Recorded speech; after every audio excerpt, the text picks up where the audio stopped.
Google विश्व का एक नामी टेक जायंट अपने डेली ऑपरेशंस के लिए substantial number of shadow workers पर निर्भर करता है। गूगल की शैडो वर्कफोर्स उन कैटेगरी या ग्रुप ऑफ वर्कर्स को रेफर करता है जो कंपनी के ऑपरेशंस में योगदान करते हैं लेकिन गूगल द्वारा ऑफिशियली ऑर्गेनाइज्ड नहीं है। इस शैडो वर्कफोर्स में ठेकेदार, टेम्पररी वर्कर्स और अन्य शामिल हैं जो गूगल के दैनिक कार्यों यानी कि एसेंशियल सर्विसेज को पूरा करते हैं।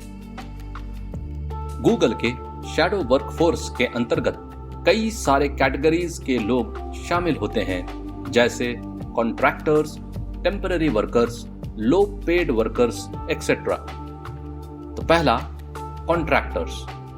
कॉन्ट्रैक्टर्स गूगल के शैडो वर्कफोर्स का एक महत्वपूर्ण हिस्सा ठेकेदारों यानी कि कॉन्ट्रैक्टर्स या कॉन्ट्रैक्ट वर्कर्स से बना है। इन वर्कर्स को एक्सटर्नल कंपनीज द्वारा कॉन्ट्रैक्ट पर काम पर रखा जाता है जिनके पास गूगल को एसेंशियल सर्विसेज जैसे housekeeping, janitorial work, cafeteria services, security इत्यादि सेवाएं प्रदान करने के लिए गूगल के साथ कॉन्ट्रैक्ट एग्रीमेंट होता है। दूसरा, टेम्पररी वर्कर्स। गूगल उन टेम्पररी वर्कर्स पर भी निर्भर करता है जिन्हें स्पेसिफिक प्रोजेक्ट्स या शॉर्ट टर्म स्टाफिंग नीड्स के लिए काम पर रखा जाता है। इन वर्कर्स को सीधे गूगल या टेम्पररी एजेंसीज के माध्यम से अपॉइंटमेंट किया जाता है। तीसरा, लो वेज वर्कर्स। शैडो वर्कफोर्स के कई वर्कर्स कम वेतन वाले या लो वेज वर्कर्स होते हैं जिनके पास अक्सर full time regular Google employees के समान जॉब सिक्योरिटी, बेनिफिट्स या प्रमोशनल अपॉर्चुनिटीज नहीं होती है। इससे कंपनी के भीतर ही इनकम इनइक्वालिटी को लेकर चिंताएं बढ़ गई हैं। अब हम शैडो वर्कफोर्स से जुड़ी इम्प्लीकेशंस और कंट्रोवर्सीज के बारे में समझते हैं। पहला है इनकम इनइक्वालिटी। शैडो वर्कफोर्स के साथ ट्रीटमेंट ने गूगल के भीतर इनकम इनइक्वालिटी पर सवाल खड़े कर दिए हैं। जहां गूगल के full time regular employees enjoy competitive salaries, stock options और कॉम्प्रिहेंसिव बेनिफिट्स, वहीं शैडो वर्कफोर्स में एम्प्लॉइज अक्सर कम वेतन और कम बेनिफिट्स प्राप्त करते हैं। दूसरा है lack of job security. Shadow workforce में अक्सर लैक ऑफ जॉब सिक्योरिटी होता है जिसमें एम्प्लॉयमेंट कॉन्ट्रैक्ट को बिना नोटिस के टर्मिनेट किया जा सकता है।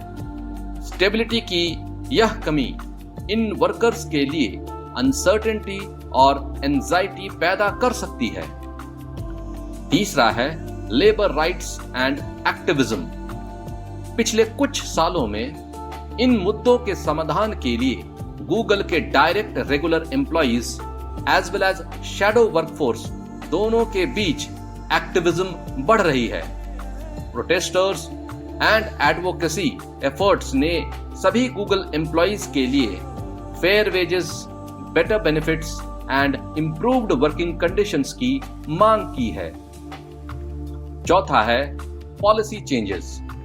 गूगल ने पॉलिसी चेंजेस लागू करके इनमें से कुछ चिंताओं का जवाब तो दिया है। उदाहरण के लिए कंपनी ने कुछ कॉन्ट्रैक्ट वर्कर्स को बेहतर सैलरी और फैसिलिटी प्रोवाइड करने के प्लान्स की घोषणा की है। हालांकि इन सुधारों की एक्सटेंट और इम्पैक्ट अलग अलग है।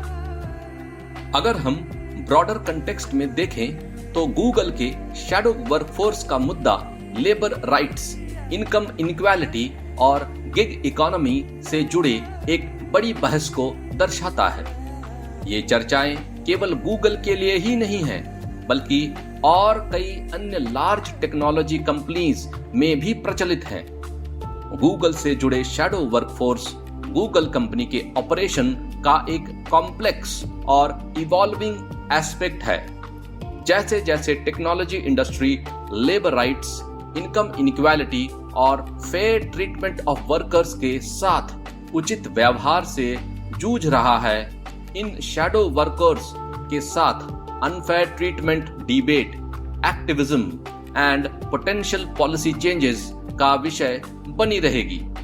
गूगल के शैडो वर्कफोर्स से संबंधित मुद्दे टेक इंडस्ट्री के सामने आने वाली ब्रॉडर चैलेंजेस का प्रतीक है, क्योंकि यह 21वीं सदी में इवॉल्विंग नेचर ऑफ वर्क को नेविगेट या डायरेक्शन दिखा रहा है।